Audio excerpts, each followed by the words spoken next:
ಎಲ್ಲರಿಗೂ ನಮಸ್ಕಾರ. Welcome to my channel. ಇವತ್ತಿನ ವಿಡಿಯೋದಲ್ಲಿ ಬೆಳಗಿನ ತಿಂಡಿಗೆ ಸೂಪರ್ ಬ್ರೇಕ್ಫಾಸ್ಟ್ ಪಡ್ಡು ಮತ್ತು ಚಟ್ನಿ ಯಾವ ರೀತಿಯಾಗಿ ಮಾಡೋದು ಅಂತ ತಿಳಿಸ್ಕೊಡ್ತೀನಿ. ಈ ರೀತಿ ಮಾಡಿಕೊಂಡು ತಿಂತಾ ಇದ್ದರೆ ಎಷ್ಟು ಪಡ್ಡು ತಿಂತೀರಾ ಗೊತ್ತೇ ಆಗೋದಿಲ್ಲ. ಅಷ್ಟು ಪರ್ಫೆಕ್ಟಾಗಿ ಗರಿ ಗರಿಯಾಗಿ ಒಳಗಡೆ ಎಲ್ಲ ಸಾಫ್ಟಾಗಿ ಇರುತ್ತೆ.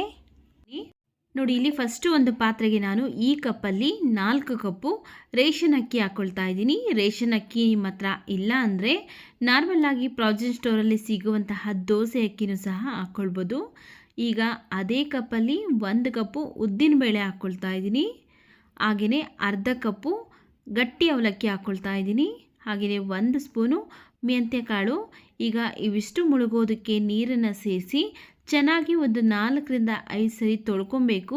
ರೇಷನ್ ಅಕ್ಕಿಯಲ್ಲಿ ಧೂಳೆಲ್ಲ ಜಾಸ್ತಿ ಇರುತ್ತೆ, ಆದ್ದರಿಂದ ನಾನಿಲ್ಲಿ 4 ರಿಂದ 5 ಸರಿ ತೊಳ್ಕೊಂಬರ್ತೀನಿ. ಈ ನೀರನ್ನೆಲ್ಲ ಚೆಲ್ಲಿ ಮತ್ತೆ ಒಂದು 4 ಸರಿ ನೀರನ್ನು ಹಾಕಿ ತೊಳ್ಕೊಂಬಂದಿದ್ದೀನಿ. ನೋಡಿ, ಈಗ ಅಕ್ಕಿನೆಲ್ಲ ಚೆನ್ನಾಗಿ ತೊಳ್ಕೊಂಡಿದ್ದೀನಿ. ಈಗ ಇದು ಮುಳುಗುವಷ್ಟು ನೀರನ್ನು ಸೇರಿಸಿ ಇದ್ರ ಮೇಲೆ ಒಂದು ಮುಚ್ಚಳ ಮುಚ್ಚಿ ನಾನಿಲ್ಲಿ 6 ರಿಂದ 7 ಗಂಟೆಗಳ ಕಾಲ ನೆನೆಸ್ಕೊಳ್ತೀನಿ.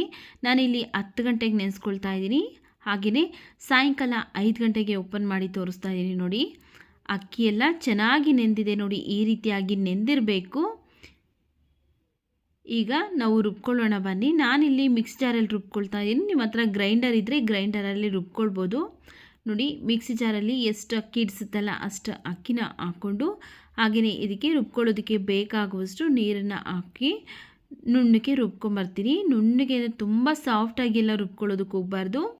ಸ್ವಲ್ಪ ರವೆ ಆಗಿ ಇರಬೇಕು. ನೋಡಿ, ಸಣ್ಣ ರವೆ ಬರುತ್ತಲ್ಲ, ಚಿರೋಟೆ ರವೆ, ಅದಕ್ಕೆ ರುಬ್ಕೊಳ್ಬೇಕು. ನೋಡಿ, ಈ ರೀತಿ ಗೊತ್ತಾಗ್ತಾ ಇದೆ. ನೋಡಿ, ನಿಮಗೇ ಈ ರೀತಿ ರವೆ ಆಗಿ ರುಬ್ಕೊಂಡು ಈಗ ಒಂದು ಪಾತ್ರೆಗೆ ಸೇರಿಸ್ತಾ ಇದ್ದೀನಿ. ಉಳಿದಿರುವಂತಹ ಅಕ್ಕಿನೂ ಸಹ ನಾನು ರುಬ್ಕೊಂಡು ಇದಕ್ಕೇ ಹಾಕ್ಕೊಳ್ತೀನಿ.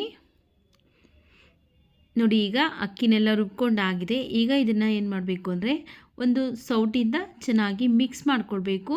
ನಾವು ಈ ರೀತಿ ರುಬ್ಬಿದ ತಕ್ಷಣ ಒಂದು 2 ನಿಮಿಷ ಚೆನ್ನಾಗಿ ಮಿಕ್ಸ್ ಮಾಡ್ಕೊಳ್ಳೋದ್ರಿಂದ ಹಿಟ್ಟು ಚೆನ್ನಾಗಿ ಉಬ್ಬಿ ಹುದುಗ್ ಬರುತ್ತೆ. ನೋಡಿ, ಈಗ ಚೆನ್ನಾಗಿ ಮಿಕ್ಸ್ ಮಾಡಿಕೊಂಡು ಮತ್ತೆ ಲಿಡ್ನ ಕ್ಲೋಸ್ ಮಾಡಿ ಬೆಳಗ್ಗೆವರೆಗೂ ನಾವು ಚಳಿ ಬೀಳದೇ ಇರೋ ಜಾಗದಲ್ಲಿ ಇಡಬೇಕಾಗುತ್ತೆ. ಈಗ ಚಳಿಗಾಲ ಆಗಿರೋದ್ರಿಂದ ಚಳಿ ಬೀಳದೇ ಇರೋ ಜಾಗದಲ್ಲಿ ಇಡೋದ್ರಿಂದ ಬೆಳಗ್ಗೆವರೆಗೂ ಚೆನ್ನಾಗಿ ಉಬ್ಬಿ ಬರುತ್ತೆ. ನೋಡಿ, ಬೆಳಗ್ಗೆ ಓಪನ್ ಮಾಡಿ ತೋರಿಸ್ತಾ ಇದ್ದೀನಿ. ಹಿಟ್ಟೆಲ್ಲ ತುಂಬ ಚೆನ್ನಾಗಿ ಉಬ್ಬಿ ಬಂದಿದೆ. ಈ ರೀತಿ ಹಿಟ್ಟು ಉಬ್ಬಿ ಬಂದ್ರೇ ಪಡ್ಡು ಆಗಲಿ ದೋಸೆ ಆಗಲಿ ಇಡ್ಲಿ ಆಗಲಿ ಚೆನ್ನಾಗಿ ಬರೋದು. ನೋಡಿ, ಈಗ ಒಂದ್ಸರಿ ಮಿಕ್ಸ್ ಮಾಡ್ಕೊಳ್ತಾ ಇದ್ದೀನಿ. ಈಗ ಇದಕ್ಕೆ ರುಚಿಗೆ ತಕ್ಕಷ್ಟು ಉಪ್ಪನ್ನು ಹಾಕ್ಕೊಳ್ತಾ ಇದ್ದೀನಿ. ನೋಡಿಕೊಂಡು ನಿಮ್ಮ ರುಚಿಗೆ ಎಷ್ಟು ಬೇಕೋ ಅಷ್ಟು ಉಪ್ಪನ್ನು ಹಾಕ್ಕೊಳ್ಳಿ. ಹಾಗೆಯೇ ಇಲ್ಲಿ ಸೀಕ್ರೆಟ್ ಇಂಗ್ರೀಡಿಯೆಂಟ್ಸ್ ಅಂದರೆ 1 ಸ್ಪೂನ್ ಸಕ್ಕರೆ ಹಾಕ್ಕೊಳ್ಬೇಕಾಗತ್ತೆ. ಸಕ್ಕರೆ ಹಾಕೋದ್ರಿಂದ ಪಡ್ಡು ಕಲರು ಬ್ರೌನ್ ಆಗಿ ತುಂಬ ಚೆನ್ನಾಗಿ ಬರುತ್ತೆ, ಅಂದರೆ ಕೆಂಪಗೆ ಬರುತ್ತೆ.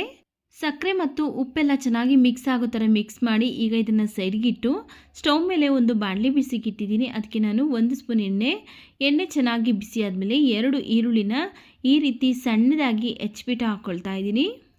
ಈರುಳ್ಳಿ ಎಲ್ಲ ಲೈಟಾಗಿ ಕಲರ್ ಚೇಂಜ್ ಆಗೋವರೆಗೂ ಫ್ರೈ ಮಾಡ್ಕೊಳ್ತಾ ಇದ್ದೀನಿ. ನೋಡಿ, ಈ ರೀತಿಯಾಗಿ. ನೋಡಿ, ಈಗ ಈರುಳ್ಳಿ ಎಲ್ಲ ಇಷ್ಟು ಫ್ರೈ ಆದ ನಂತರ 1 ಕ್ಯಾರೆಟ್ನ ತುರಿದ್ಬಿಟ್ಟು ಹಾಕ್ಕೊಳ್ತಾ ಇದ್ದೀನಿ. ಕ್ಯಾರೆಟ್ನ ತುರಿದ್ಬಿಟ್ಟು ಹಾಕ್ಕೊಂಡು ಚೆನ್ನಾಗಿ ಒಂದ್ಸರಿ ಮಿಕ್ಸ್ ಮಾಡ್ಕೊಳ್ತಾ ಇದ್ದೀನಿ. ಕ್ಯಾರೆಟ್ ಹಾಕ್ಕೊಂಡ್ಮೇಲೆ ನಾನು ತುಂಬ ಹೊತ್ತು ಉರಿತಾ ಇಲ್ಲ, ಒಂದು 30 ಸೆಕೆಂಡ್ ಫ್ರೈ ಮಾಡಿಕೊಂಡು ಈಗ ಇದಕ್ಕೆ ನಾನು ಒಂದು ಸ್ವಲ್ಪ ಸಣ್ಣದಾಗಿ ಕಟ್ ಮಾಡಿರುವಂತಹ ಕೊತ್ತಂಬರಿ ಸೊಪ್ಪನ್ನು ಹಾಕಿ ಒಂದ್ಸರಿ ಚೆನ್ನಾಗಿ ಮಿಕ್ಸ್ ಮಾಡಿಕೊಂಡು ಸ್ಟವ್ನ ಆಫ್ ಮಾಡ್ಕೊಳ್ತಾ ಇದ್ದೀನಿ. ಸ್ಟವ್ನ ಆಫ್ ಮಾಡಿಕೊಂಡು ನಾವು ಫಸ್ಟನೇ ಏನು ರೆಡಿ ಮಾಡಿ ಇಟ್ಕೊಂಡಿದ್ರಲ್ಲ ಆ ಹಿಟ್ಟಿಗೆ ಈಗ ಫ್ರೈ ಮಾಡ್ಕೊಂಡಿರುವಂತಹ ಕ್ಯಾರೆಟ್, ಈರುಳ್ಳಿ, ಕೊತ್ತಂಬರಿ ಸೊಪ್ಪನ್ನು ಸೇರಿಸ್ತಾ ಇದ್ದೀನಿ. ಸೇರಿಸಿ ಚೆನ್ನಾಗಿ ಒಂದ್ಸರಿ ಮಿಕ್ಸ್ ಮಾಡಿಕೊಳ್ಬೇಕು. ಈ ಹಿಟ್ಟು ಜೊತೆಗೇ ಈ ತರಕಾರಿಗಳೆಲ್ಲ ಬೆರಿಬೇಕು. ಆ ರೀತಿಯಾಗಿ ಚೆನ್ನಾಗಿ ಮಿಕ್ಸ್ ಮಾಡ್ಕೊಳ್ತಾ ಇದ್ದೀನಿ. ನೋಡಿ, ಈಗ ಚೆನ್ನಾಗಿ ಮಿಕ್ಸ್ ಆಗಿದೆ, ಹಿಟ್ಟು ರೆಡಿ ಆಗಿದೆ. ಇದನ್ನು ಸೈಡ್ಗಿಟ್ಟು ಫಸ್ಟ್ ನಾವು ಚಟ್ನಿ ಮಾಡ್ಕೊಳ್ಳೋಣ ಬನ್ನಿ. ಈಗ ಒಂದು ಬಾಣಲಿ ಬಿಸಿಗಿಟ್ಟು ಅದಕ್ಕೆ ನಾನು 1 ಕಪ್ಪು ಶೇಂಗಾ ಕಾಳು ಅಂದರೆ ಕಡಲೆ ಬೀಜನ ಹಾಕ್ಕೊಳ್ತಾ ಇದ್ದೀನಿ. ಕಡಲೆ ಬೀಜನ ಹಾಕ್ಕೊಂಡು ಸ್ಟವ್ ಊರಿನ ಮೀಡಿಯಮ್ ಫ್ಲೇಮಲ್ಲಿ ಇಟ್ಕೊಂಡು ಹುರ್ಕೊಳ್ಬೇಕು. ಲೈಟಾಗಿ ಕಡಲೆ ಬೀಜ ಎಲ್ಲ ನೋಡಿ ಈ ರೀತಿಯಾಗಿ ಫ್ರೈ ಆಗಬೇಕು. ಈಗ ಇದು ರೆಡಿ ಆಗಿದೆ. ಸ್ಟವ್ನ ಆಫ್ ಮಾಡಿಕೊಂಡು ಇದರಲ್ಲಿರುವಂಥ ಸಿಪ್ಪೆನೆಲ್ಲ ತೆಗೆದು ಇಟ್ಕೊಳ್ತೀನಿ. ಹಾಗೆಯೇ ಒಂದು ಮಿಕ್ಸಿ ಜಾರ್ಗೆ ಹುರಿದು ಸಿಪ್ಪೆ ತೆಗೆದಿರುವಂತಹ ಕಡಲೆ ಬೀಜ ಅಂದರೆ ಶೇಂಗಾ ಕಾಳು ಹಾಕ್ಕೊಂಡಿದ್ದೀನಿ. ಹಾಗೆಯೇ 1 ಕಪ್ಪು ಹಸಿ ಕೊಬ್ಬರಿ, ಅರ್ಧ ಕಪ್ಪು ಹುರಿಗಡಲೆ ಅಂದರೆ ಕಡಲೆಪಪ್ಪು, ಒಂದು ಅರ್ಧ ಗಡ್ಡೆ ಬೆಳ್ಳುಳ್ಳಿನ ಸಿಪ್ಪೆ ತೆಗೆದು ಸೇರಿಸ್ತಾ ಇದ್ದೀನಿ. ಒಂದು 7 ರಿಂದ 8 ಹಸಿಮೆಣಸಿನಕಾಯಿ ನೋಡಿಕೊಂಡು ನಿಮ್ಮ ಖಾರಕ್ಕೆ ಎಷ್ಟು ಬೇಕೋ ಅಷ್ಟು ಹಾಕ್ಕೊಳ್ಳಿ. ಇದು ಸ್ವಲ್ಪ ಖಾರ ಕಡಿಮೆ ಇದೆ, ಅದರಿಂದ ನಾನು ಸ್ವಲ್ಪ ಜಾಸ್ತಿ ಹಸಿಮೆಣಸಿನಕಾಯಿ ಹಾಕ್ಕೊಂಡಿದ್ದೀನಿ. ಒಂದು ಅರ್ಧ ಗಡ್ಡೆ ಆಗೋಷ್ಟು ಈರುಳ್ಳಿ, ಸ್ವಲ್ಪ ಕರಿಬೇವಿನ ಸೊಪ್ಪು, ಹಾಗೆಯೇ ಸ್ವಲ್ಪ ಕೊತ್ತಂಬರಿ ಸೊಪ್ಪು, 1 ಇಂಚು ಹಸಿ ಶುಂಠಿ, ಸ್ವಲ್ಪ ಹುಣಸೆಹಣ್ಣು, ರುಚಿಗೆ ತಕ್ಕಷ್ಟು ಉಪ್ಪನ್ನು ಸೇರಿಸಿ ನೀರೇನು ಸೇರಿಸ್ತೇನೆ ಗ್ರೈಂಡ್ ಮಾಡ್ಕೊಂಡಿದ್ದೀನಿ ನೋಡಿ. ಈ ರೀತಿಯಾಗಿ ಗ್ರೈಂಡ್ ಮಾಡಿಕೊಂಡು ಈಗ ಇದಕ್ಕೆ ನೀರನ್ನು ಸೇರಿಸಿ ನುಣ್ಣಗೆ ಗ್ರೈಂಡ್ ಮಾಡ್ಕೊಂಬರ್ತೀನಿ ನೋಡಿ. ನುಣ್ಣಗೆ ಗ್ರೈಂಡ್ ಮಾಡ್ಕೊಂಡಿದ್ದೀನಿ. ಈಗ ಚಟ್ನಿ ರೆಡಿ ಆಗಿದೆ ನೋಡಿ. ಈ ರೀತಿಯಾಗಿ ನುಣ್ಣಗೆ ರುಬ್ಕೋಬೇಕು. ಈಗ ಇದನ್ನು ಒಂದು ಮಿಕ್ಸಿಂಗ್ ಬೌಲ್ಗೆ ಸೇರಿಸ್ಕೊಳ್ತಾ ಇದ್ದೀನಿ. ಹಾಗೆಯೇ ಅದೇ ಮಿಕ್ಸಿ ಜಾರ್ಗೆ ಒಂದು ಸ್ವಲ್ಪ ನೀರನ್ನು ಸೇರಿಸಿ ಮಿಕ್ಸಿ ಜಾರ್ ತೊಳೆದ್ಬಿಟ್ಟು ಈಗ ಇದಕ್ಕೆ ಹಾಕ್ಕೊಳ್ತಾ ಇದ್ದೀನಿ.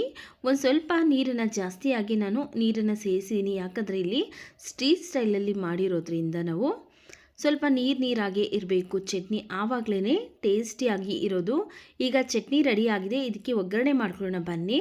ಸ್ಟವ್ ಮೇಲೆ ಒಂದು ಪ್ಯಾನ್ ಬಿಸಿಗಿಟ್ಟು ಅದಕ್ಕೆ ನಾನು 1 ಸ್ಪೂನ್ ಎಣ್ಣೆ, ಸ್ವಲ್ಪ ಸಾಸಿವೆ ಎಲ್ಲ ಚೆನ್ನಾಗಿ ಸಿಡಿದಾದ್ಮೇಲೆ ಈಗ ಇದಕ್ಕೆ ನಾನು ಸ್ವಲ್ಪ ಹಸಿ ಕರಿಬೇವಿನ ಸೊಪ್ಪು, ಒಂದು ಬ್ಯಾಡಗಿ ಮೆಣಸಿನಕಾಯಿನೂ ಸಹ ಕಟ್ ಮಾಡಿ ಹಾಕ್ಕೊಂಡು ಚೆನ್ನಾಗಿ ಫ್ರೈ ಮಾಡಿ ಈಗ ಸ್ಟವ್ನ ಆಫ್ ಮಾಡಿಕೊಂಡು ನಾವು ಏನು ಫಸ್ಟ್ ರೆಡಿ ಮಾಡಿ ಎತ್ತಿಟ್ಕೊಂಡಿದ್ರಲ್ಲ ಚಟ್ನಿ, ಆ ಚಟ್ನಿಗೆ ಈ ಒಗ್ಗರಣೆನ ಮಿಕ್ಸ್ ಮಾಡ್ಕೊಳ್ತಾ ಇದ್ದೀನಿ ನೋಡಿ. ಈಗ ಸ್ಟ್ರೀಟ್ ಸ್ಟೈಲಲ್ಲಿ ಸೂಪರ್ ಆಗಿರುವಂತಹ ಚಟ್ನಿ ರೆಡಿ ಆಗಿದೆ. ಈಗ ಇದನ್ನು ಸೈಡ್ಗಿಟ್ಟು ನಾವು ಪಡ್ಡು ರೆಡಿ ಮಾಡ್ಕೊಳ್ಳೋಣ ಬನ್ನಿ. ಪಡ್ಡು ತವಾ ಬಿಸಿಗಿಟ್ಟು ಇದಕ್ಕೆ ಸ್ವಲ್ಪ ಎಣ್ಣೆ ಹಾಕ್ಕೊಳ್ತಾ ಇದ್ದೀನಿ. ಎಣ್ಣೆ ಹಾಕ್ಕೊಂಡಾದಮೇಲೆ ಈಗ ನಾವು ಹಿಟ್ಟನ್ನು ಏನು ರೆಡಿ ಮಾಡ್ಕೊಂಡಿದ್ರಲ್ಲ ಪಡ್ಡುಗೋಸ್ಕರ, ಆ ಹಿಟ್ಟನ್ನು ಇದ್ರ ತುಂಬ ಹಾಕ್ಕೊಳ್ತಾ ಇದ್ದೀನಿ.